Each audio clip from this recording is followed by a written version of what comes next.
ஒரு தகப்பனுக்கு 2 பிள்ளைகள் இருந்தார்கள். அதில் ஒருத்தன் என்ன செய்கிறான், தகப்பனிடத்தில் வந்து, தகப்பனே என்னுடைய ஆஸ்தியில் எனக்கு சேர வேண்டிய பாகத்தை எனக்கு கொடுத்துருங்க அப்படின்னு கேட்குறான் இல்லைங்களா. இப்போ பாருங்கள், 2 பேருமே வாலிப பிள்ளைகள், ஒரே குடும்பத்தில் பிறந்த பிள்ளைகள். அப்போ அந்த 2 பிள்ளைகளையும் அவர்கள் தேவனுடைய பயத்தில் பக்தியில் தான் வளர்க்கிறார்கள். ஏன்னா இவர்கள் வந்து ஒரு யூத குடும்பத்தை சேர்ந்தவர்கள். அப்படி இருக்கும்பொழுது தேவனுடைய அந்த நியாயப்பிரமாணத்திலும் தேவனுக்கு கீழ்ப்படுகிற கீழ்ப்படிதலிலும் தேவனுக்கு பயப்படுகிற பயத்திலும் அந்த பிள்ளைகளை என்ன செய்கிறாங்க, வளர்க்கின்றார்கள். காலங்கள் கடந்து போகிறது. 2 பேரும் ஒரே விதமாக இல்லை. மூத்தவன் தன் தகப்பனுக்கு எல்லாவற்றிலும் கீழ்ப்படிந்து தன் தகப்பனுடைய வார்த்தையை கேட்டு அதன்படி என்ன செய்கிறான், நடக்கிறான். ஆனால் இளையவனோ என்ன செய்கிறான், தன் தகப்பனிடத்தில் வந்து என்னுடைய ஆஸ்தியை கொடுத்து விடும், நான் தூர தேசத்துக்கு போய் நான் பிழைத்துக் கொள்கிறேன் அப்படின்னு சொல்கிறான். இப்போ பாருங்க, 2 பேரும் ஒரே விதத்தில் தான் இருக்கிறாங்க. ஆனால் ஏன் இப்படி மாறி போகுது? நம்முடைய குடும்பங்களில் கூட பிள்ளைகள் இருக்கிறாங்க. ஒரு குடும்பத்தில் பார்த்தீங்கன்னா 2 பிள்ளைகள், 5 பிள்ளைகள், அந்த காலத்திலலாம் 10, 15 பிள்ளைகள் இருப்பாங்க. ஆனால் எல்லா பிள்ளைகளும் ஒரே மாதிரி இருக்க மாட்டார்கள். ஆனால் எல்லா பிள்ளைகளுக்கும் அந்த தாயும் தகப்பனும் ஒரே மாதிரி தான் நடத்துவாங்க. ஒரே மாதிரி சாப்பாடு, ஒரே மாதிரி அவங்களுக்கு ட்ரெஸ்ஸு இல்லைங்களா, ஒரே மாதிரி அவங்களுக்கு படிப்பு, எல்லா அதாவது தேவனுடைய காரியங்களை சொல்லிக் கொடுப்பதில் எல்லாவற்றிலும் அவர்கள் எல்லா பிள்ளைகளுக்கும் சமமாகத்தான் செய்கிறார்கள். ஆனால் சில பிள்ளைகள் அவைகளை ஏற்றுக்கொள்கிறார்கள், சில பிள்ளைகள் அவைகளை விட்டு விடுகிறார்கள். அதுதான் காரணம். அப்போது ஒரு குடும்பத்தில் இன்றைக்கு எத்தனை பிள்ளைகள் இருந்தாலும் எல்லாரும் ஒரே விதமாக என்ன செய்யறதில்ல, இருப்பது இல்லை. அப்போ இதுக்கு காரணம் என்ன? ஒரு நாள் எங்கள் வீட்டில் ஏதோ ஒரு வேலை இருந்துச்சு. அந்த வேலை செய்கிறதுக்கு 2 பேர் வந்தாங்க. 2 பேர் வரும்போது அதில் ஒருத்தர் ஒரு பாட்டு பாடிக்கொண்டு வந்தார். என்னது, எந்த பிள்ளையும் நல்ல பிள்ளை தான் மண்ணில் பிறக்கையில். அது ஒரு சினிமா பாட்டு. எந்த பிள்ளையும் நல்ல பிள்ளை தான் மண்ணில் பிறக்கையிலே, அது நல்லவனாவதும் தீயவனாவதும் என்ன, அன்னை வளர்ப்பதில்லை இல்லையா, அந்த தாய் வளர்க்கிறதுல தான் அவன் நல்லவன் ஆகுறதும் தீயவன் ஆகுறதும் அப்படின்னு சொல்லி பாடிட்டு வந்தான்.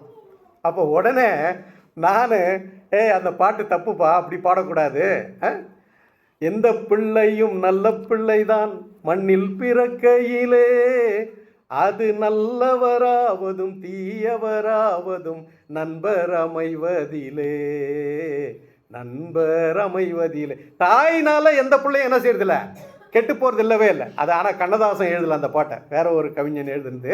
எம்ஜிஆர் பாட்டு, அது எம்ஜிஆர் படத்தில் வர பாட்டு. ஆனால் அந்த காலத்தில் சொல்லுவாங்க, எம்ஜிஆர் வந்து எல்லாத்தையும் கரெக்டாக பார்க்குவாராம். பாட்டு கரெக்டாக இருக்குதா, அந்த வரிகள் கரெக்டாக இருக்குதா, மியூசிக் கரெக்டாக இருக்குதா, அந்த கேமராமேன் கரெக்டாக எடுத்துருக்கானா, எல்லாத்தையும் அவர் செக் பண்ணுவாராம். ஆனால் இந்த பாட்டை எப்படி விட்டுட்டுக்கிறார் அவர். எந்த பிள்ளையும் நல்ல பிள்ளை தான் மண்ணில் பிறக்கையிலே, அது நல்லவராவதும் தீயவராவதும் அன்னை வளர்ப்பதில்லைன்னு எழுதிட்டான் அவன். ஆனால் அன்னை வளர்ப்பதில் இல்லை, நண்பர் அமைவதில்லை இல்லைங்களா. எந்த தாயும் தன்னுடைய பிள்ளை கெட்டவனாக இருக்கணும், தீயவனாக இருக்கணும் அப்படின்னு நினைக்க மாட்டான். ஒரு ரவுடியினுடைய குடும்பத்தில் கூட அந்த தாய் கூட என்ன நினைப்பா, என் புருஷன் மாதிரி என் பிள்ளை வரக்கூடாது, என் பிள்ளை நல்ல பிள்ளையாக வரணும் அப்படின்னு தான் எந்த தாயும் நினைப்பா. ஆகையினால எந்த தாயும் தன் பிள்ளை கெட்டு போகிறத விரும்பவே மாட்டாங்க இல்லைங்களா. ஆனால் அந்த நண்பர்கள் அமைகிறாங்க பாருங்கள் நமக்கு இடையில, அவங்களால தான் நம்ம என்ன செய்கிறோம், கெட்டு போகிறோம் அப்படின்னு சொல்லி பாடினேன். அவன் வந்து என் கையை பிடிச்சி கொடுக்குறான், என்ன சார் இந்த மாதிரி இது வரைக்கும் யாருமே சொல்லியா சார் இதை அப்படின்னு. அவன் இன்னொரு பாட்டு கூட இருக்குதுப்பா, ஓடி ஓடி உழைக்கணும் ஊருக்கெல்லாம் கொடுக்கணுமா. என்ன இது, ஓடி ஓடி உழைச்சி ஊருக்கு கொடுத்து அப்புறம் உன் பொண்டாட்டி பிள்ளைகள் நடுத்தெருவில் பிச்சை எடுக்கணுமா இல்லைங்களா. அப்போ ஓடி ஓடி உழைக்கணும், அதை வச்சு நீ ஊரை சுற்றி பார்க்கணும் இல்லையா, அதுதான் அனுபவம். அப்படி நிறைய காரியங்கள் இருக்குது பாடல்கள் இல்லைங்களா. அந்த மாதிரி எந்த பிள்ளையும் கெட்டு போகணும்னு சொல்லி எந்த தாயும் என்ன செய்யற நினைக்கிறது இல்லவே இல்லை. இடையில வருகிற நண்பர்கள் தான் அந்த பிள்ளைகளை என்ன செய்கிறாங்க? கெடுத்து போடுகிறார்கள். நீ ஏன்பா இதை செய்கிற, ஏன் இப்படி குடிக்கிற, ஏன் இப்படி சிகரெட் பிடிக்கிற அப்படின்னு கேட்டால் அவன் என்ன சொல்லுவான்? ஐயோ எனக்கு தெரியாதுங்க அதெல்லாம், ஆனால் என் ஃப்ரெண்டு ஒருத்தன் ஒரு நாள் கூட்டிகிட்டு போயிட்டான், ஒரு நாள் என்ன இப்படி குடிக்க வச்சுட்டான், ஒரு நாள் எனக்கு சிகரெட் வாங்கி கொடுத்துட்டான். அப்படி தான் சொல்லி என்ன செய்கிறோம்? நம்ம நண்பர்களால் தான் இன்றைக்கு என்ன செய்கிறோம்? நல்லவராவது நண்பரால் தான். நல்ல நண்பர்களும் இருக்கிறாங்க, அவங்க நல்ல வழியில் நடத்துகிறாங்க. இப்படி செய்யாதப்பா, இதெல்லாம் தப்பு அப்படின்னு சொல்லி கொடுக்குற, அப்படி சொல்கிற நண்பர்கள் கொஞ்சம் பேர் தான். ஆனால் நம்மளை தீய வழியில் கொண்டு போகிற நண்பர்கள் நிறைய பேர் இருக்கிறார்கள். அப்போது இந்த இளைய குமாரனுக்கும் அப்படிப்பட்ட சகவாசம், தீய நண்பர்கள், கெட்ட நண்பர்கள் இருந்ததுனால தான் அவன் என்ன செய்கிறான்? வந்து அந்த பிள்ளையுடைய பேச்சை கேட்டுக்கொண்டு வந்து தன் தகப்பனிடத்தில் என் ஆஸ்தியை கொடுன்றான். பெரியவன் இருக்கிறான், மூத்தவன், அவன் என்ன செய்யல? கேட்கல. அவன் போய் ஆடுகளை மேய்க்கிறான், கஷ்டப்படுகிறான். அப்பா என்னென்ன வேலைகளை சொல்லுகிறாரோ அதையெல்லாம் என்ன செய்கிறான்? கீழ்ப்படிந்து செய்கிறான். ஆனால் இவனோ இப்படி நடக்கிறான். அதுதான் அவன் தன் ஆஸ்திகளை வாங்கி கொண்டு போய் எப்படி ஜீவித்தானா? துன்மார்க்கமாய் ஜீவித்தான். பார்த்தீங்களா?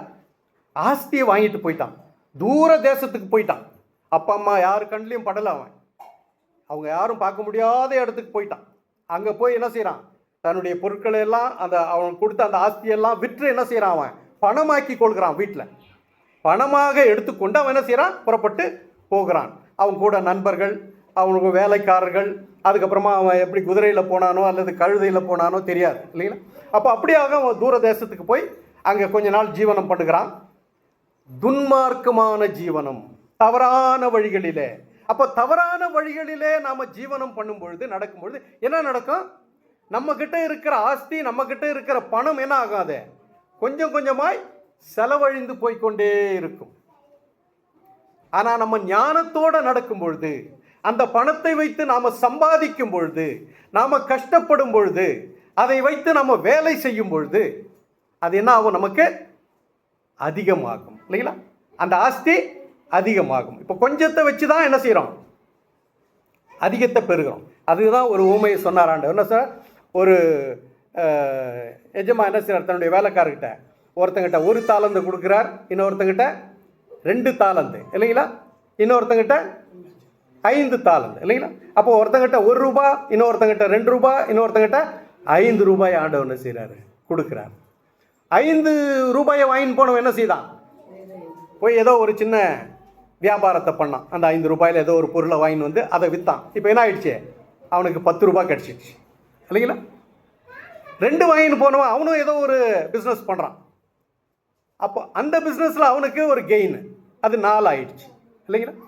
ஆனால் 1 வாங்கினவன் என்ன செய்தான்?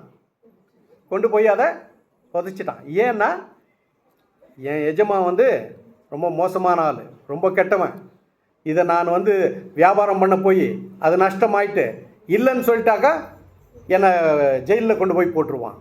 ஆகையினால் நான் என்ன செய்ய மாட்டேன், அதை தொட மாட்டேன்னு சொல்லி மண்ணில் புதைச்சி வச்சுட்டான் இல்லைங்களா? அப்போ அவர் கூப்பிட்றார் எஜமா ஒரு நாளில் எல்லாரையும்.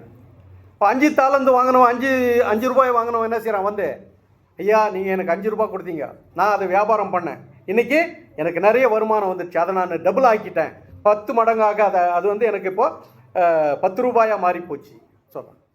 2 தாலந்து வாங்கினோம், அவனும் வந்து அதே தான் சொல்கிறான். நான் நீங்கள் 2 கொடுத்தீங்க, நான் இப்போ அதை 4 பெருக பண்ணிட்டேன். ஆனால் 1 கொடுத்தவன் என்ன செய்தான்? அதை பத்திரமா எடுத்துன்னு வந்து, ஐயா நீர் ரொம்ப கடினமானவர் இல்லையா, கோபக்காரர், அதனால் நான் என்ன செய்யலை, அந்த பணத்தை தொடவே இல்லை, அப்படியே பத்திரமா புதைச்சி வச்சுருந்தேன் அப்படின்னு சொல்கிறார். அப்போ தான் எஜமானுக்கு கோபம் வந்துச்சு. அவர் என்ன சொல்கிறாரு? நீ வந்து அதை செலவு பண்ணிவிட்டு நஷ்டமாயிடுச்சின்னு சொல்லிட்டு இருந்தால் நான் அதை பற்றி என்ன செய்திருக்க மாட்டேன், கவலைப்பட்டிருக்க மாட்டேன். ஆனால் நீ உனக்காகவும் செலவு பண்ணல, நீயும் அதை யூஸ் பண்ணல, மற்றவங்களுக்கும் அதை யூஸ்ஃபுல்லாக இருக்க விடலை நீ இல்லைங்களா? நீ அந்த பணத்தை செலவு பண்ணியிருந்தா அது ஒருவேளை அதனால் மற்றவங்களுக்கு பிரயோஜனம் ஆகிறதுக்கும் உனக்கு நஷ்டம் ஆகிருக்கும். அப்போ உனக்கும் பிரயோஜனம் இல்லை, மற்றவங்களுக்கும் பிரயோஜனம் இல்லை. அப்போ நீ அதை என்ன செய்யிட்ட, புதைச்சி வச்சுட்ட அப்படின்னு சொல்லிட்டு அவனை என்ன செய்கிறாரு, அவர் தண்டனையை கொடுக்குறார் இல்லைங்களா? அப்போது நம்மிடத்தில் ஆண்டவர் கொடுத்துருக்கிற தாளந்துகளை நம்ம என்ன செய்யணுமா, புதைச்சி வைக்கக்கூடாது. அதை என்ன செய்யணும், நம்ம பிரயோஜனப்படுத்தணும். அப்படி பிரயோஜனப்படுத்தும் பொழுது அது நமக்கும் பிரயோஜனமாக இருக்கும், ஆசீர்வாதமாக இருக்கும், மற்றவர்களுக்கும் ஆசீர்வாதமாக இருக்கும். நம்மக்கிட்ட நிறைய டேலண்ட்ஸ் ஆண்டவர் கொடுத்துருக்குறார் இல்லைங்களா? பாடுறதுக்கு, பிரசங்கிக்கிறதுக்கு, ஜெபிக்கிறதுக்கு, வேதத்தை வாசிப்பதற்கு, மற்றவர்களுக்கு ஏதாகிலும் உதவிகளை செய்வதற்கு, நன்மைகளை செய்வதற்கு, இப்படி பல விதங்களில் கர்த்தர் நமக்கு அநேக தாளந்துகளை என்ன செய்திருக்காரு, கொடுத்திருக்கிறார். அதை எந்த விதத்திலாகிலும் நம்ம ஆண்டவருக்காக என்ன செய்யணுமா, பயன்படுத்த வேண்டும். சரி, எனக்கு ஒன்றுமே தெரியாது, நான் எதுவுமே எனக்கு ஆண்டவர் கொடுக்கல அப்படி நம்ம சொல்லவே முடியாது. எல்லாருக்கும் ஆண்டவர் ஆவிக்குரிய வரங்களை கொடுத்திருக்கிறார், தாளந்துகளை கொடுத்திருக்கார். ஒருவருக்கு பாட, ஒருவருக்கு பிரசங்கம் பண்ண, ஒருவருக்கு மியூசிக்கு வாசிக்க, இன்னொருவருக்கு நல்லா ஜெபிக்கிறதுக்கு, ஆவியில் நிறைந்து ஜெபிக்க, இப்படி ஆண்டவர் பல விதங்களில் நமக்கு தாளந்துகளை கொடுத்திருக்கிறார். ஆனால் அந்த தாளந்துகளை நம்ம என்ன செய்யல, யூஸ் பண்ணுறதில்ல. இப்போ பாருங்கள், நீ எதுவுமே உங்களால் செய்ய முடியல. என்ன, எனக்கு சரியா எனக்கு நல்லா பாட தெரியாது, எனக்கு மியூசிக் வாசிக்க தெரியாது, அல்லது எனக்கு மற்றவங்களுக்கு போய் ஆண்டவரை பற்றி சொல்ல தெரியாது, நோ ப்ராப்ளம். ஆனால் உங்களுக்கு ஜெபிக்கிறதுக்கு ஆண்டவரை வரத்தை கொடுத்துருக்கிறார், அந்த திறமையை, அந்த தாளந்தை கொடுத்துருக்கிறார். அப்போ நீங்கள் என்ன செய்யணும், ஆண்டவருடைய சமூகத்தில் உட்காந்து மற்றவர்களுக்காக ஜெபிக்க வேண்டும் இல்லைங்களா? அப்போ நீங்கள் மற்றவர்களுக்காக ஜெபிக்கும் பொழுது உங்களுக்கும் ஆசீர்வாதம், மற்றவங்களுக்கும் அது ஆசீர்வாதமாய் மாறுகிறது இல்லைங்களா? இப்போ நம்ம யாருக்கோ ஜெபம் பண்ணுறோம், அங்கே ஆண்டவர் அவங்களுக்கு சுகத்தை கொடுக்குறார். இப்படி நம்முடைய வாழ்க்கையில் ஆண்டவர் நமக்கு கொடுத்திருக்கிற தாளந்துகளை அவருடைய நாமத்தின் மகிமைக்கென்று நாம் என்ன செய்யணுமா, பிரயோஜனப்படுத்தி கொள்ள வேண்டும். சரி, இது வேற டாபிக் போயிட்டேன் நான். சரி, அப்போ இங்கே 2 பேர், இவன் என்ன செய்யறான், போய் துன்மார்க்கமாய் ஜீவித்தான் இல்லையா, தவறான வழிகளில். அப்போ என்ன ஆகுது, அவனுடைய பணமெல்லாம் கொஞ்சம் கொஞ்சமாய் குறைந்து கொண்டே வருகிறது. காலங்கள் கடந்து போச்சு. ஒருவேளை ஒரு 5 வருஷம் 10 வருஷம் போயிருக்கும். அப்படியே கடைசியில் எல்லா பணமும் தீர்ந்து போச்சு. அவன் கூட வந்த ஃப்ரெண்ட்ஸ் எல்லாம் அவனை விட்டு என்ன செய்தாங்க, வேலைக்கு போயிட்டாங்க. இப்போ அவனுக்கு எங்கேயோ வாடகை வீடு எடுத்திருந்தான், இன்னைக்கு வாடகை கட்ட முடியல, ஓனர் வெளியே அனுப்பிட்டான், வெளியில் வந்துட்டான். என்ன செய்யுது, சாப்பாட்டுக்கு வழி இல்லை, வஸ்திரம் போட்டுக்கொள்ள வஸ்திரம் இல்லை இல்லைங்களா? இப்படி கஷ்டப்படுகிறான். எப்பொழுதுமே நம்முடைய வாழ்க்கையில் நாம் தேவனோடு இருக்கும் பொழுது தான் நமக்கு எல்லா விதமான ஆசீர்வாதங்களும் கிடைக்கும். நம்ம தேவனை விட்டு தூரமாய் போய்விட்டால் நம்முடைய வாழ்க்கையில் கஷ்டங்களும் பிரச்சனைகளும் போராட்டங்களும் உபத்திரவங்களும் நம்மை வந்து நெருக்கும் இல்லைங்களா? அதுதான் அந்த மூத்த மகன் தன் தகப்பனோடு கூட இருந்தான், அவனுக்கு ஒரு குறைவும் இல்லை. இவன் தன் தகப்பனை விட்டு தூரமாய் போயிட்டான். அப்போ தூரமாய் போனதுனால கொஞ்ச நாள் சந்தோஷமா இருந்தான், கொஞ்ச நாள் ஜாலியாக இருந்தான். அப்புறம் என்ன ஆயிடுச்சு, கஷ்டம், பிரச்சனை, பசி, வறுமை இல்லைங்களா, வியாதி. அதே நேரத்தில் அந்த தேசத்தில் என்ன ஆயிடுச்சான், பஞ்சம் இல்லைங்களா, பஞ்சம் ஸ்டார்ட் ஆயிடுச்சு. விளைச்சல் இல்லை, மழை இல்லை, கஷ்டம். இப்போ என்ன செய்யுது புரியல. எங்கேயோ போய் வேலை கேட்குறான், யாருமே அவனுக்கு வேலை கொடுக்கல. ஏன்னா அவன் எங்கேருந்தோ புறதேசத்திலேருந்து வந்தவன், வெளியூர்லேருந்து வந்திருக்கிறவன், அவனை நம்பி வேலை கொடுக்க முடியாது. கடைசியில் என்ன செய்கிறான், ஒரு ஆள், சரிப்பா என் வீட்டில் பன்னிகள் நிறைய இருக்குது, பன்றிகள் இல்லையா, அதை போய் டெய்லி என்ன செய்யணும், மேய்த்து கொண்டு வர வேண்டும் இல்லையா. பாருங்க, இஸ்ரவேலருக்கு பன்றிகள்னா அது அருவருப்பு இல்லையா. பன்றிகள் வந்து அருவருப்பு, பன்றியை கண்டாவே அவங்களுக்கு பிடிக்காது. அதுவும் யூதர்களுக்கு இன்னும் ரொம்ப இது, அவங்க தொடவே மாட்டாங்க அதை. ஆனால் அந்த பன்றிகளை மேய்க்கிற வேலை இவனுக்கு கிடைக்குது பாருங்க. ஏன், தன் தகப்பனை சொல்லை மீறி வந்ததினாலே, தன் தகப்பனுக்கு கீழ்ப்படியாததினாலே, தன் தாயினுடைய வார்த்தையை தள்ளிவிட்டு. அவங்க அம்மா எவ்வளோ கெஞ்சி இருப்பாங்க, போவாதப்பா, இங்கேயே இருப்பா, நீ எதனா நீ உன்னுடைய ஆஸ்தியை எடுத்துக்கோ, நீ பிஸ்னஸ் பண்ணுறியோ என்ன செய்யறியோ இங்கேயே இரு, இல்லை பக்கத்து ஊரில் இரு, நாங்கள் வந்து பார்த்து கொள்கிறோம் ஒன்று இல்லைங்களா சொல்லியிருப்பாங்க. அவன் என்ன செய்யலை, கேட்கல.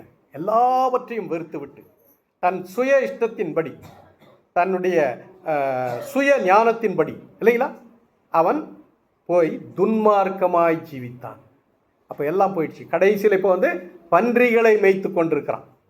அப்போது அந்த பன்றிகளை மேய்க்கும் போது கூட அவனுக்கு சரியான சாப்பாடு என்ன செய்யலாம், அந்த எஜமான் கொடுக்கல. பசி, அந்த பன்றிகளுக்கு போடுற அந்த தவிட்டை என்ன செய்கிறான், எடுத்து சாப்பிட்ணுன்னு ஆசைப்படுறான் இல்லைங்களா? தவிடு நான் தெரியுமா, என்ன தெரியுமா? நெல் அரைக்குவாங்க இல்லையா? நெல் அரைச்ச உடனே அரிசி தனியாக வந்துடும், அந்த மேலே இருக்கிற தோல் அது தூளாயிட்டு வெளியே வரும். அதுக்கு பேர் தான் தவிடுன்னு சொல்லுவாங்க இல்லையா? அதை மாட்டுக்கு போடுவாங்க இல்லைங்களா? பன்றிகளுக்கு போடுவார்கள். அப்போது அப்படிப்பட்ட ஒரு கேவலமான கீழ்த்தரமான நிலைமைக்கு அவன் தள்ளப்படுகிறான். ஏன்? தகப்பனை விட்டு தூர வந்ததினால. ஒருவன் கிறிஸ்துவை விட்டு பின்வாங்கி போனால் அவனுடைய முன்னிலைமையை பார்க்கலும் பின்னிலைமை அதிக கேடுள்ளதா இருக்கும். நீங்க தேவனை விட்டு விலகி போயிட்டா உங்களுடைய நிலைமை மிகவும் கேடுள்ளதாக மாறி போகும். ஆகையினால தான் நம்ம எப்பொழுதும் தேவனோடு இருக்கணும். தேவனோடு இருக்கும் பொழுது தான் நமக்கு எல்லா நன்மைகளும் கிடைக்கும், எல்லா ஆசீர்வாதங்களும் கிடைக்கும். அப்போ இவன் துன்மார்க்கமாய் ஜீவித்தான். கடைசியில் ஒரு நாள் உட்காந்து அந்த பன்றிகளை மேய்த்து கொண்டிருக்கும் போது யோசிக்கிறான், எனக்கு சரியான சாப்பாடு இல்லை, எனக்கு போட்டுக்கொள்ள துணி கூட என்ன செய்யலை அந்த எஜமான் சரியா கொடுக்கறது இல்லை, நான் குளிச்சு எத்தனையோ மாதங்கள் ஆகிவிட்டது இல்லையா, முடியெல்லாம் வளர்ந்து போச்சு, தாடி இல்லைங்களா, அது சவரம் பண்ணிக்கொள்ள கூட அவன் என்ன செய்யல, எஜமான் காசு கொடுக்கல. அப்போ தான் யோசிக்கிறான், ஐயோ நான் எவ்வளோ பெரிய தப்பு பண்ணிட்டேன் இல்லையா. என் தகப்பன் வீட்டில் நிறைய வேலைக்காரர்கள் இருக்கிறார்கள், ஆனால் 3 வேளையும் கரெக்டாக அவங்களுக்கு சாப்பாடு எங்கள் அப்பா கொடுக்குறாரு, அவங்களுக்கு வேண்டிய வஸ்திரங்களை எங்கள் அப்பா கொடுக்குறாரு, அவங்களுக்கு வேண்டிய சம்பளத்தை கரெக்டாக மாதம் மாதம் கொடுக்குறார் இல்லைங்களா. இப்படி என் வீட்டில் வேலை செய்கிறவர்களுக்கு 3 வேளையும் ஒவ்வொரு நாளும் ஒவ்வொரு மாதத்துக்கு தேவையான எல்லாவற்றையும் என் தகப்பன் கொடுக்கிறார். ஆனால் நானும் இங்கே வந்து வேற ஒருத்தங்கிட்ட அடிமையாகி நாங்கள் வெறுக்கிற அந்த பன்றிகளை மேய்க்கிற நிலைமைக்கு நான் வந்துட்டேனே, இது நான் செய்த பெரிய தவறு. என் தகப்பன் சொல்லை நான் கேட்கவில்லை, என் தாயின் சொல்லை நான் கேட்கவில்லையே என்று சொல்லி அவன் மனம் வருந்தி மனம் கசந்து அவன் அழுகிறான். அழுது இப்போவே ஒன்றும் இல்லை, என் தகப்பன் வீட்டுக்கு நான் போவேன், அவர்கிட்ட போய் நான் கெஞ்சுவேன், அப்பா நான் தப்பு பண்ணிட்டேன், கடவுளுக்கு விரோதமாய் தப்பு செய்துட்டேன், உமக்கு விரோதமாக நான் என்ன செய்தேன், பாவம் செய்துட்டேன், இப்போ நான் உங்களுடைய பிள்ளைன்னு சொல்கிறதுக்கு எனக்கு எந்த ரைட்ஸும் இல்லை, ஏன்னா என் பிள்ளைக்குரிய எல்லா என்னுடைய பாகங்களை ஆஸ்திகளை எல்லாம் நான் என்ன செய்தேன், வாங்கி கொண்டு போய் அழித்து போட்டு விட்டேன், இப்போ உங்களுடைய பிள்ளைன்னு சொல்கிற அந்த உரிமை எனக்கு இல்லை, ஆனால் உங்களுடைய வேலைக்காரர்களில் ஒருத்தராக என்னை வைத்துக்கொண்டு எனக்கு வேலை கொடுங்க, எனக்கு வேலைக்கு சாப்பாடு கொடுத்தா போதும் அப்படின்னு சொல்லி அவருடைய அப்பா இடத்துல வந்து என்ன செய்கிறான், அழுது கேட்கிறான். அப்போ தான் அவங்க அப்பா என்ன செய்கிறாரு, அவனை கட்டி பிடித்து இல்லைங்களா, அவனை முத்தம் செய்து தன் வேலைக்காரர்களை கூப்பிட்டு இவனை போய் முதல்ல என்ன செய்யுங்க, குளிப்பாட்டுங்க, இவனுடைய அந்த மீச தாடியெல்லாம் எடுங்க, அவனை கட்டிங் பண்ணுங்க இல்லையா, அவனுக்கு நல்ல வஸ்திரங்களை என்ன செய்யுங்க போடுங்க, அவனுக்கு கழுத்தில் செயின் போடுங்க, அவனுக்கு கையில் மோதிரங்களை போடுங்க இல்லைங்களா அப்படின்னு சொல்கிறேன் இல்லைங்களா. பாருங்க, நாம் மனம் திரும்பி வரணும். 99 ஆடு இருந்துச்சு, ஒரு ஆடு காணாமல் போச்சு, ஆனால் மேய்ப்பன் என்ன செய்தார், அது தேடின்னு போனார். 10 வெள்ளிக்காசுல ஒரு காசு காணாத போயிடுச்சு, அவன் என்ன செய்தா, அதை தேடி கண்டுபிடித்தான். இது 2 சம்பவமும் எப்படி நடக்குது, ஒன்று தெரியாமல் போயிடுச்சு, இன்னொன்று தவறி போயிடுச்சு இல்லைங்களா. ஒன்று தெரியாமல் காணாத போயிடுச்சு, ஏதோ பின்னால், ஏன்னா நம்ம தேசத்தில் மேய்ப்பன் வந்து பின்னால் போவான், ஆடுகள் என்ன செய்யும் முன்னால் போகும். ஆனால் இஸ்ரவேல் தேசத்தில் அப்படி இல்லை, மேய்ப்பன் தான் என்ன செய்வான் முன்னால் போவான், ஆடுகள் பின்னால் வரும், அதுதான் பாதுகாப்பு இல்லைங்களா. முன்னால் கரடி வரும், சிங்கம் வரும், புலி வரும், பள்ளம் இருக்கும் இல்லைங்களா, முள் புதர் இருக்கும். அப்போ மேய்ப்பன் என்ன செய்வான், முன்னால் போய் அந்த கோலை வைத்து அந்த தடைகளை எல்லாம் நீக்குவான், பின்னால் ஆடுகள் பாதுகாப்பாக வந்து கொண்டிருக்கும் இல்லைங்களா. அதுதான் அந்த அவங்களுடைய முறைமை. அப்போது மேய்ப்பன் முன்னால் போகிறான், ஆடுகள் பின்னால் வருகிறது. இயேசு முன்னால் போகிறார், நாம் என்ன செய்யணுமா, பின்னால் வரணும். நாம் அவரை பின்னால் விட்டுட்டு நம்ம முன்னால் போன ஆரம்பித்தா நம்முடைய பாதைகள் எப்படி ஆகிடும், மோசமானதாய் மாறிவிடும். அப்போது தகப்பன் வீட்டில் இருக்கிறத விட்டுட்டு அவன் என்ன செய்தான், தகப்பனுக்கு முன்னால் தூரமாகி போயிட்டான் இல்லையா. அதனால தான் இவ்வளோ பாடுகளை அனுபவிக்கிறான். கடைசியில் அப்போது அது அது தேடி போனார். ஒரு ஆடு காணாமல் போச்சு, அதை என்ன செய்தார் ஆண்டவர்? தேடின்னு போனார். அது எங்கேயோ பின்னால் வரும்பொழுது கீழே விழுந்திருக்கும், கால் உடைஞ்சிருக்கும், இல்லை எங்கேயாவது புதரில் மாட்டியிருக்கும், ஏதோ ஒரு விதத்தில் அது பின்தங்கிடுச்சு. அப்போ 99 ஆடுகளை பற்றி கவலை இல்லை, அந்த ஒரு ஆட்டை தேடி போகிறான். 10 வெள்ளிக்காசு ஒன்று காணாமல் போனது. ஆனால் 9 இருந்தாலும் அதுக்காக அவன் என்ன செய்யலை, திருப்திப்படலை. அந்த ஒன்றை தேடி போய் கண்டுபிடித்தாள். ஆனால் இவன் போயிட்டான், ஆனால் இவங்க அப்பா என்ன செய்யலை, அவனை தேடி போகலை. ஏன் போகலை? அவன் தகப்பன் சொல்லை மீறி போனான் இல்லைங்களா? அவனுக்கு எல்லாமே தெரியும். ஆடு தெரியாமல் போயிடுச்சு, காசு தெரியாமல் போயிடுச்சு, தவறி போயிடுச்சு. ஆனால் இவன் எல்லாம் தெரியும். இவனுக்கு நியாயப்பிரமாணம் தெரியும், அப்பா அம்மாவுக்கு கீழ்ப்படிதல்னா என்னன்னு தெரியும், ஆண்டவருக்கு பயப்படணும்னா என்னன்னு தெரியும் இல்லைங்களா? எல்லாமே தெரியும். அப்படி தெரிந்தும் இவன் என்ன செய்கிறான்? தன் ஆஸ்திகளை வாங்கி கொண்டு போய் துன்மார்க்கமாய் ஜீவித்தான். அப்போதான் அந்த பெரியவன் வரான். அவன் சொல்கிறான், நான் இவ்வளவு காலம் உம்மை கூட தானப்பா இருக்கிறேன், என்னைக்காவது உம்முடைய சொல்ல தட்டி இருக்கிறேன்னா? இதை செய்ய நான் செய்கிறேன், அங்கே போனா போகிறேன், இந்த ஆட்டை மேய்த்து கொண்டு வான்னு சொன்னால் மேய்த்து கொண்டு வரேன், எனக்காக ஒரு நாள் கூட இப்படி விருந்து பண்ணலையே. இவன் தன் ஆஸ்திகளை எல்லாம் கொண்டு போய் வேசிகளிடத்தில் என்ன செய்தானா? செலவழித்து போட்டு வந்திருக்கிறான். அவனுக்கு இப்படியா அப்படின்னு சொல்லிட்டு அவன் கேட்குறான். அப்போ தான் அவர் சொல்கிறார், என்ன சொல்கிறார்? இல்லைப்பா, அவன் செத்து போயிட்டான், ஆனால் இப்போ மறுபடியும் உயிரோடு வந்திருக்கிறான். அவன் காணாமல் போயிட்டான், இப்போ அவன் காணப்பட்டிருக்கிறான். அதனால் நம்ம என்ன செய்யணும்? சந்தோஷமாக இருக்கணும் இல்லையா? அவன் தன் தவறுகளை உணர்ந்து விட்டான், தன் பாவங்களை உணர்ந்து விட்டான். தன் பாவங்களை மறைக்கிறவன் வாழ்வடைய மாட்டான், அவைகளை அறிக்கை செய்து விட்டு விடுகிறவன் இரக்கம் பெறுவான் இல்லைங்களா? பாவம் செய்கிறது சகஜம், தவறு செய்கிறது சகஜம் இல்லைங்களா? ஆனால் அவைகளை என்ன செய்யணுமா? ஆண்டவருடைய சமூகத்தில் அறிக்கை செய்ய வேண்டும். அதுதான் மனம் திரும்புதல் இல்லைங்களா? மனம் திரும்புதல்னா என்ன? நம்முடைய பழைய ஜீவியத்திலிருந்து, பழைய காரியங்களிலிருந்து, பழைய பிசாசினுடைய பிடியிலிருந்து இல்லைங்களா, பழைய பாவங்களிலிருந்து நாம் மனம் திரும்பி வருகிறதற்கு அடையாளம் அதுதான் இல்லைங்களா? அப்போ நம்ம மனம் திரும்ப வேண்டும். அதைத்தான் தேவன் நம்மிடத்தில் எதிர்பார்க்கிறார். அப்போ தன் பாவங்களை மறைக்கிறவன் வாழ்வடைய மாட்டான், அவைகளை அறிக்கை செய்து தேவனுடைய சமூகத்தில் அறிக்கை செய்து, ஆண்டவரே நான் பாவி, என் மேல் கிருபையாயிரும், என் பாவங்களை மன்னி ஆண்டவரே. தாவீது அது மாதிரி தான் இல்லைங்களா? அவன் செய்யாத பாவமே கிடையாது இல்லையா? ஆனாலும் அவன் என்ன செய்யறான்? ஆண்டவரே என் இளவயதின் பாவங்களை நினையாதிரும். என்னுடைய இள வயதில் நான் நிறைய பாவங்களை செஞ்சுருக்கிறேன், அதெல்லாம் என்ன செய்யாதையும் நினையாதிரும். நான் ஜெபம் பண்ணும்போது என்ன தெரியுமா ஜெபம் பண்ணுவேன்? Lord forgive my young age sins, middle age sins, old age sins. ஓல்ட் ஏஜில் கூட தப்பு பண்ணுறோம் இல்லையா? அப்போது அவன் தாவீது என்ன சொன்னான்? இளவயதின் பாவங்கள், யங் ஏஜ் இல்லைங்களா, அதை நினையாதிரும்னா. ஆனால் நான் இளவயதின் பாவம் மட்டும் இல்லை, என்னுடைய நடுவயதின் பாவங்கள், என்னுடைய முதிர் வயதின் பாவங்களையும் என்ன செய்யணும்? நீர் மன்னிக்கணும் ஆண்டவரே. நம்ம தப்பு பண்ணிடுறோம், சில நேரம் திட்டிடுறோம், சில நேரம் கெட்ட வார்த்தைகளை பேசிடுறோம் இல்லைங்களா, சில நேரம் ஏதாவது ஒரு பொய்யை சொல்லிடுறோம் இல்லையா, வீட்டில் இருந்தனே இல்லைன்னு சொல்லிடுறோம். அதெல்லாம் தேவனுக்கு விரோதமான காரியங்கள், பாவங்கள் தான் இல்லைங்களா? இப்போ அதெல்லாம் சின்ன சின்னதுன்னு நம்ம நினைக்கிறோம் இல்லையா? ஆனால் அவைகளை அறிக்கை செய்து விட்டு விடுகிறவன் இரக்கம் பெறுவான் இல்லைங்களா? அப்போ இவன் என்ன செய்தான்? தன் பாவங்களை தன் தகப்பனுக்கு முன்னால் அறிக்கை செய்கிறான். இனி நான் அப்படி செய்ய மாட்டேன்ப்பா, இனி உமக்கு கீழ்ப்படிந்து நடப்பேன், இனி உம்முடைய பிள்ளையா இல்லை, உடைய வேலைக்காரில் ஒருத்தனாய் நான் இருப்பேன். நீர் என்ன சொல்றீரோ அதை நான் என்ன செய்வேன்? கீழ்ப்படிந்து செய்வேன். உம்முடைய வார்த்தைக்கு கீழ்ப்படியாமல் போனதுனால நான் எவ்வளோ கஷ்டப்பட்டேன், உமக்கு நஷ்டத்தை உண்டாக்கினேன், உம்முடைய ஆஸ்தியெல்லாம் நான் அழிச்சு போட்டேன், நான் ஒரு துரோகி, நான் ஒரு பாவி.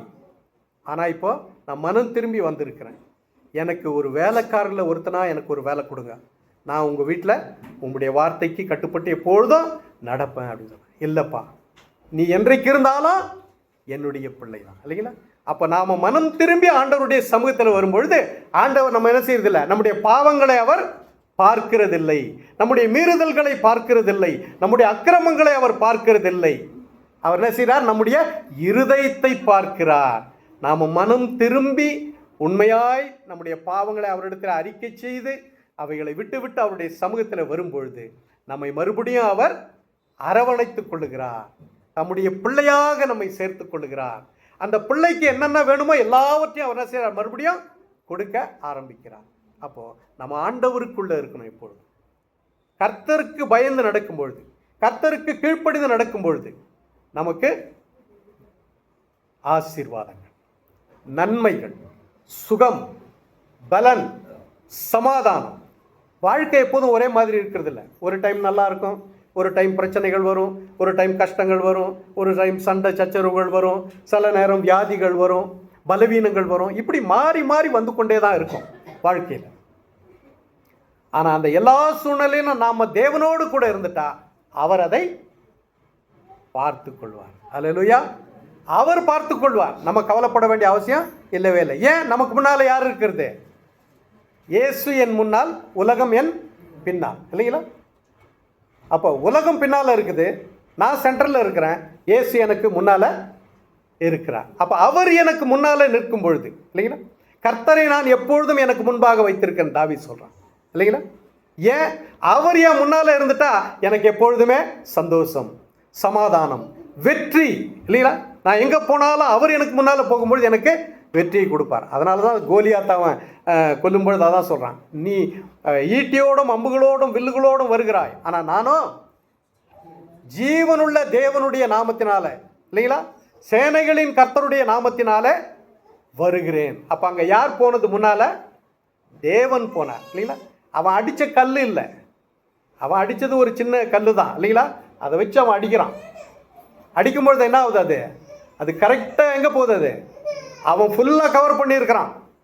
தலையில் ஹெல்மெட்டு, முகத்திலெல்லாம் எது போட்டிருக்கிறான், இல்லைங்களா? அதுக்கு ஒரு கவசம், மார்பு, கை, கால் எல்லாமே கவசம் போட்டிருக்கிறான். ஆனால் நெற்றி மட்டும், கண்ணும் நெற்றியும் தான் கேப் இருக்குது. கரெக்டாக அங்கே போகுது பாருங்கள். ஒரே கல் தான். 5 கல் வச்சுருந்தான், 5 கல் யூஸ் பண்ணல. அவன் ஃபஸ்ட்டு கல் எடுத்தான், வச்சான், அடித்தான், இல்லைங்களா? அப்போ கரெக்டாக அது போகுதுன்னா அங்கே யார் இருக்கிறது? கூட ஆண்டவர் அதை கொண்டு போகிறார். அந்த கல் என்ன ஆச்சான்? இங்கே அடித்து பின்னால் வந்துடுச்சான். நம்ம பார்க்கும், அதாவது துப்பாக்கியில், இல்லைங்களா, கன்னில் ஷூட் பண்ணால் என்ன ஆகுது? அந்த குண்டு இங்கே அடித்தா இந்த பக்கம் வெளியே வந்துடும், இல்லையா? அந்த மாதிரி ஃபோர்ஸில் போயிருக்குதுன்னா அது ஒரு சின்ன பையனால் முடியுமா?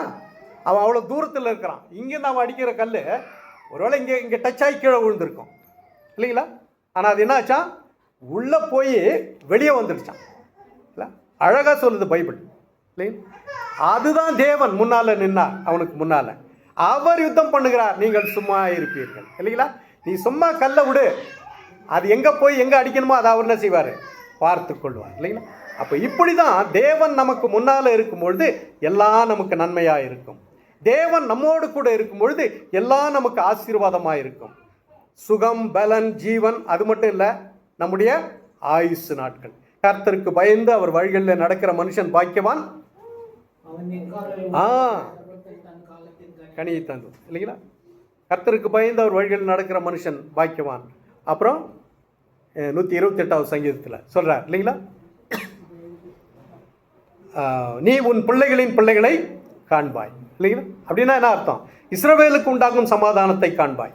அப்படின்னா உனக்கு நான் தீர்க்காயுசை கொடுப்பேன், உன்னுடைய ஆயுசு நாட்கள் நீடித்திருக்கும். கர்த்தருக்கு பயப்படுதலே ஆயுசு நாட்களை பெருக பண்ணும். நமக்கு தெரிஞ்ச வசனம் என்ன தெரியுமா? கர்த்தருக்கு பயப்படுதலே ஞானத்தின் ஆரம்பம். இது ஒன்று தான் நம்ம தெரிஞ்சு வச்சுருக்கிறோம்.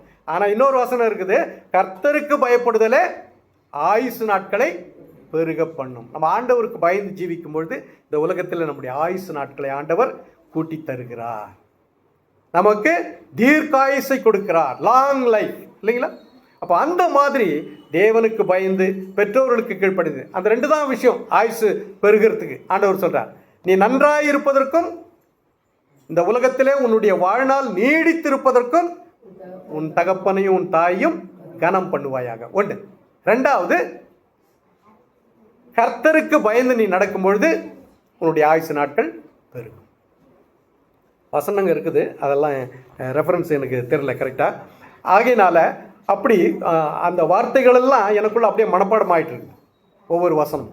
அப்போது நாம் தேவனுக்கு பயந்து நடக்கும் பொழுது, நம்முடைய பெற்றோர்களுக்கு கீழ்ப்பணிந்து நடக்கும் பொழுது, பெரியவர்களுக்கு நாம் கீழ்ப்பணிந்து நடக்கும் பொழுது எல்லா விதமான நன்மைகளும் ஆசீர்வாதங்களும் நம்முடைய வாழ்க்கையில் வரும். இப்போ இல்லை, இன்னும் காலங்கள் போகும்.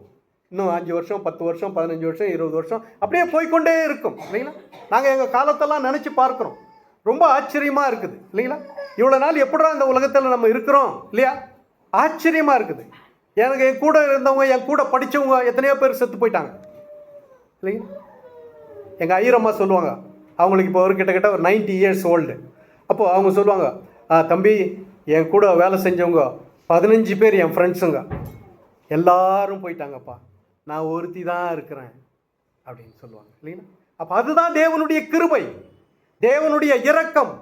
அவர்கள் தேவனுக்கு பயந்து, தேவனுக்கு கீழ்ப்பணிந்து, தேவனுடைய ஊழியத்தை செய்ததினாலே ஆண்டவர் அவனுடைய ஆயுசு நாட்களை பெருக பண்ணி இருக்கிறார் இல்லைங்களா? அப்போ நீங்கள் ஆண்டவருக்கு கீழ்ப்பணிந்து நடக்கும் பொழுது, எல்லாவற்றையும் பொறுமையோடு சகிக்கும் பொழுது, ஆண்டவருக்குள்ள உங்களை ஒப்பு கொடுத்து ஜெபிக்கும் பொழுது உங்கள் ஆயுசு நாட்கள் அதிகமாக இருக்கும் இல்லைங்களா? அப்போது அந்த மாதிரி நம்முடைய வாழ்க்கையில் எவ்வளவு காலங்கள் நம்ம தேவனுக்கு பயந்து ஜீவிக்கிறோமோ அவ்வளவு காலங்களும் நாம் நன்றாக இருப்போம், ஆசீர்வாதமாய் இருப்போம். அப்போ அவன் தன் ஆஸ்திகளை வாங்கி கொண்டு போனான், துன்மார்க்கமாய் ஜீவித்தான். கடைசியில் ஒரு நாள் அவன் என்ன செய்கிறான்? மனம் திரும்ப. அவனை தேடி தகப்பன் போகவே இல்லை, அவனே மனம் திரும்பி வரணும்னு தான் எதிர்பார்த்தான். அதே போல தான் தேவன் கூட. இன்னைக்கு நம்ம வழி விலகி போயிருக்கலாம், ஆனால் மறுபடியும் நம்ம ஆண்டவருடைய சமூகத்துக்கு வரணும், மனம் திரும்பி வரணும் தான் ஆண்டவர் எதிர்பார்க்கிறார். நம்ம மனம் திரும்பி வந்து நம்மை ஒப்பு கொடுக்கும் பொழுது அவர் மறுபடியும் நம்மை தம்முடைய பிள்ளைகளாய் சேர்த்துக்கொண்டு நம்ம எல்லாவற்றிலும் ஆசீர்வதிக்க வல்லவராய் இருக்கிறார். கர்த்தர் தாமே இந்த வசனங்களை ஆசீர்வதிப்பாராக. ஆமேன், ஆமேன்.